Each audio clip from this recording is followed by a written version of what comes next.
ಅವರು ಇಂಡಸ್ ಅಂತ ಹೇಳಿದ್ರು, ಅದು ಇಂಡೋಸ್ ಆಗಿ ಅದು ಹಿಂದೂ ಆಯಿತು.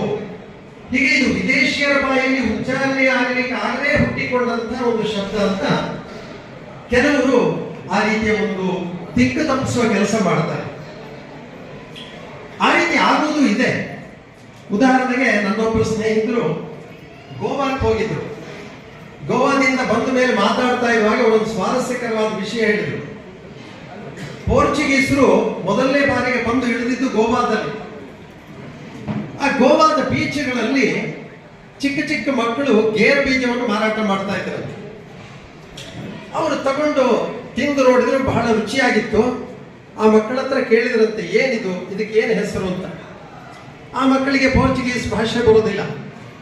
ಆ ಮಕ್ಕಳು ಹೇಳಿದ್ರಂತೆ, ಕಾಸಿನ ಎಟ್ಟು ಅಂದ್ರಂತೆ. ಒಂದು ಕಾಸಿಗೆ 8 ಅಂತ. ಆವಾಗ ಕಾಸು ಅಂತಿತ್ತು, ಪೈಸೆಗಿಂತಲೂ ಎರಡು ಕಾಸಿಗೆ 1 ಪೈಸೆ ಇತ್ತು ಅವಾಗ. ಕಾಸಿನ ಎಟ್ಟು ಅಂತ ಹೇಳ್ಕೊಂಡು ಎಲ್ಲ ಹುಡುಗರು ಮಾರಾಟ ಮಾಡ್ತಾ ಇದ್ರು. ಓ, ದಿಸ್ ಇಸ್ ಕ್ಯಾಶೋನಟ್ ಅಂತ ಹೇಳಿದ್ರು.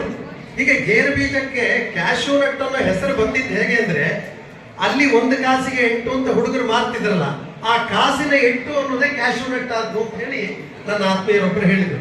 ಹೀಗೆ ವಿದೇಶಿಯರಿಗೆ ನಮ್ಮ ಭಾಷೆಯನ್ನ ಸರಿ ಉಚ್ಚಾರಣೆ ಮಾಡೋದಕ್ಕೆ ಆಗದೆ ಅನೇಕ ಶಬ್ದಗಳು ಅಪಭ್ರಂಶ ಆಗಿರುವಂತಹದ್ದಿದೆ. ಹಾಗಾದ್ರೆ ಹಿಂದೂ ಕೂಡ ಹಾಗೇನಾ ಅಂತ ಹೇಳಿದ್ರೆ 100ಕ್ಕೆ 100 ಅಲ್ಲ. ನಮ್ಮ ಸ್ಮೃತಿಗಳಲ್ಲಿ, ಇತಿಹಾಸದಲ್ಲಿ, ಪುರಾಣದಲ್ಲಿ ಹಿಂದೂ ಶಬ್ದದ ಉಲ್ಲೇಖ ಇದೆ.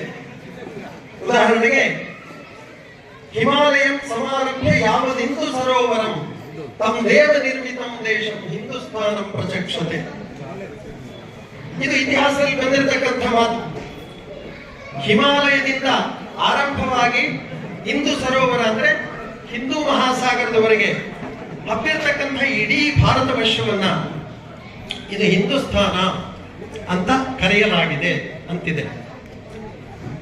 ಸ್ವಾತಂತ್ರ್ಯ ವೀರ ವಿನಾಯಕ ದಾಮೋದರ ಸಾವರ್ಕರ್ ಅವರು ಒಂದು ಸ್ಮೃತಿ ವಾಕ್ಯವನ್ನು ತಮ್ಮ ಸಾಹಿತ್ಯದಲ್ಲಿ ಉಲ್ಲೇಖ ಮಾಡಿದ್ದಾರೆ. ಆ ಸಿಂಧು ಪರ್ಯಂತ ಯಸ್ಯ ಭಾರತ ಭೂಮಿಕಾ ಪಿತೃಭೂ ಪುಣ್ಯಭೂಶ್ಚೈವ ಸವೈ ಹಿಂದೂ ರೀತಿ ಸ್ಮೃತಃ. ಸಿಂಧು ಅಂದ್ರೆ ಸಿಂಧು ನದಿಗೂ ಅದೇ ಹೆಸರಿದೆ. ಸಿಂಧು ಅಂದ್ರೆ ಸಮುದ್ರ ಕೂಡ.